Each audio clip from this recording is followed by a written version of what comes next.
Shalom, salam kamus spesial. Saya senang kita bisa berjumpa lagi malam ini.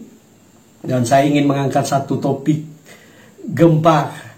Jemaat Tuhan diusir dan beribadah di kandang sapi. Kadrun agama paling damai dan toleran, kadrun makin jahat deh.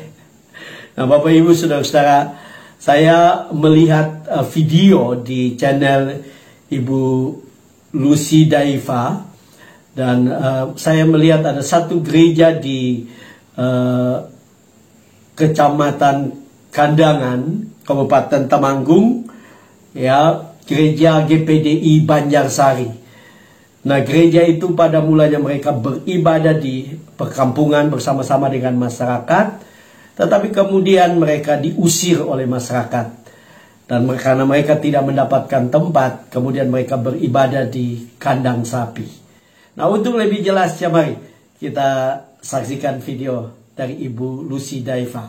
Gerejanya, gereja yang dulunya kandang sapi, yang dulunya para jemaat diusir ya, hanya karena orang Kristen dan beribadah. Dan akhirnya puji Tuhan sebuah gereja mungil luar biasa, dan kita akan mendengarkan kesaksian cerita dari seorang pendeta yang mengembalai gereja ini, namanya gereja GPDI Immanuel. Yuk, let's go. Ikut. Shalom Pak Pendeta. Nah, ini jemaat-jemaat ya. Shalom Bu. Shalom. Hai. Shalom Pak. Nah, ini shalom. Ini gembala ya. Pak gembalanya. Nah, ini tak kasih. Ya, Pak. Nah, ini Pak gembalanya. Pak Gembala, mohon maaf ya Kak. Nah, ini Pak Gembala dari gereja GPDI. Halo, shalom Ibu. Halo. Kita duduk di sini atau duduk? Kita lihat ke dalam nih Pak. Boleh lah duduk sini dulu, boleh? Ya. Ambil di sini saya. Shalom Pak Gembala, apa kabar? Tapi Bapak ngomong yang keras ya Pak. Ya. Kalau nggak Bapak pegang seperti saya gini. Ini mic Pak. Ya, salam, apa kabar Pak Gembala? Baik. Namanya Pak siapa? Pak Stefani Matahari. Wow, Stefani Matahari. Bulannya di rumah ya Pak? Kan istrinya bulan ya.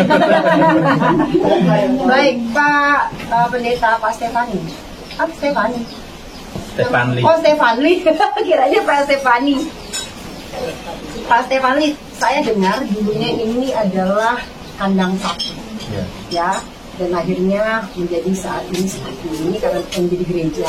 Saya mau dengar awalnya bagaimana Pak? Katanya konon dulu itu beribadah di sebuah tempat namun tidak berkenan daerah sana ya.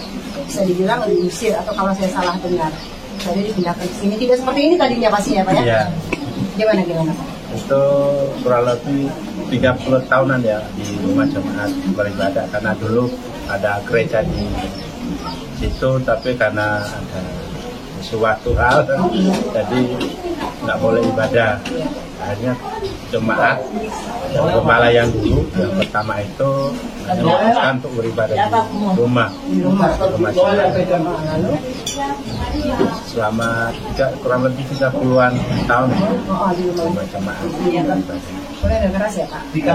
Terus saya ngomong ke jemaat, kita bertemu bareng-bareng dan punya tempat ibadah, dan akhirnya ada jemaat yang menawarkan tempat ini yang namanya kandang, ya kandang sapi kelompok. Tapi katanya jemaat itu karena rugi terus, hanya dihibahkan ke gereja.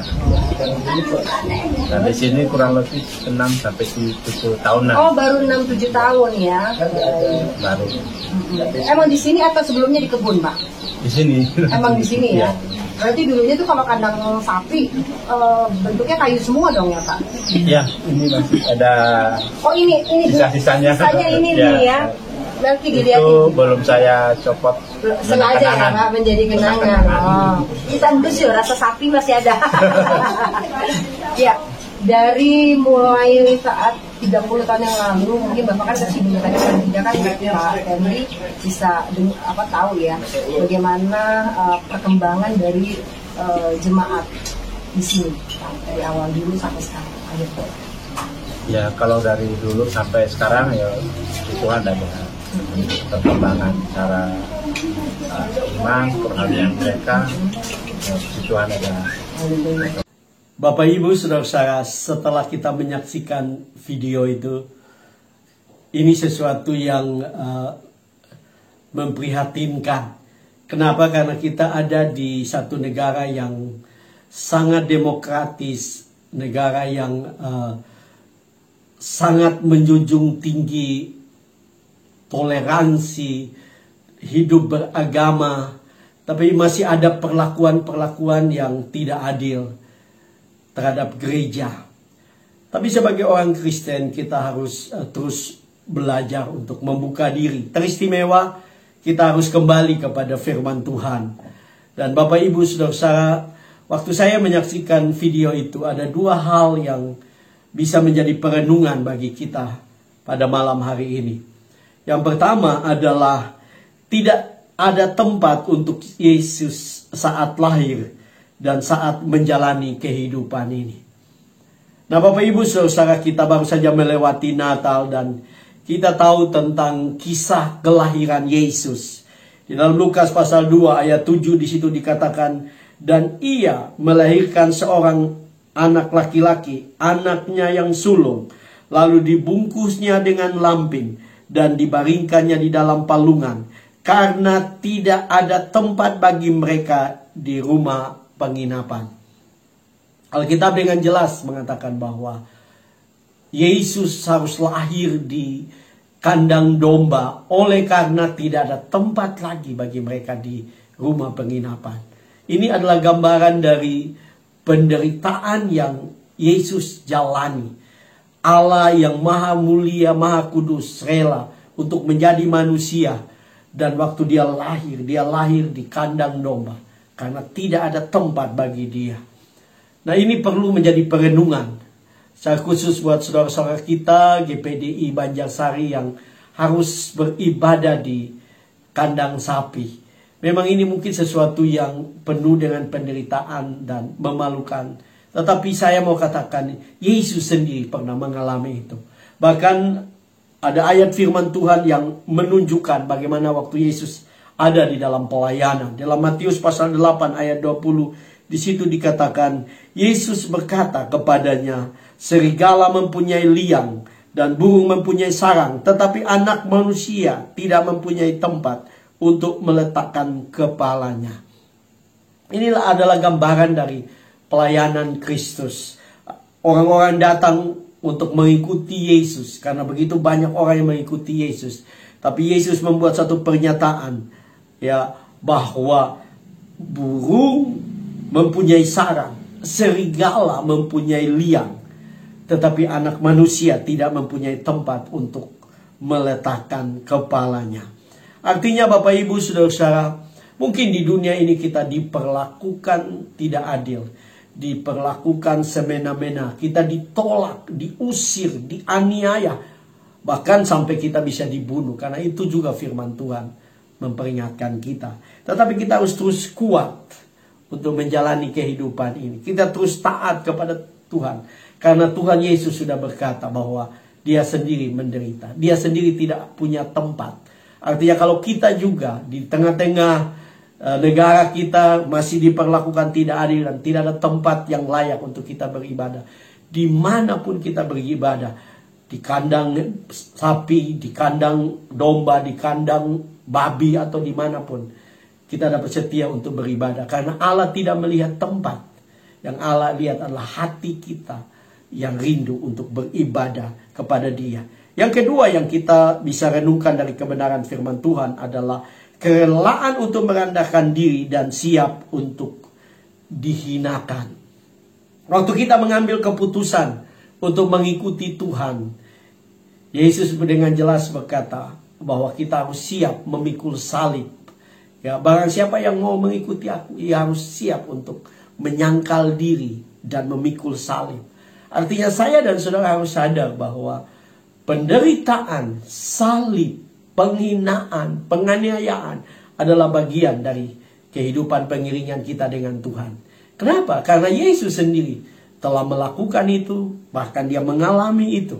Kalau kita membaca dalam Filipi pasal 2 ayat 8, kemudian kita lompat ayat 10 dan ayat yang ke-11. Filipi 2 ayat 8, kita lompat ayat 10 dan ayat 11. Di sini dikatakan, dan dalam keadaan sebagai manusia, ia telah merendahkan dirinya dan taat sampai mati, bahkan sampai mati di atas kayu salib, supaya dalam nama Yesus bertekuk lutut segala yang ada di langit dan yang ada di atas bumi dan yang ada di bawah bumi, dan segala lidah mengaku Yesus Kristus adalah Tuhan, bagi kemuliaan Allah Bapa.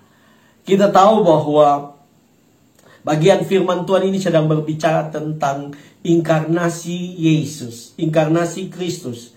Dia yang adalah Allah telah mengambil keputusan untuk mengosongkan diri, meninggalkan, mengosongkan diri, melepaskan keallahannya dan rela menjadi manusia. Bahkan Alkitab mengatakan bahwa dia merendahkan diri, dia menjadi hamba, bahkan dia rela untuk merendahkan diri dan taat sampai mati.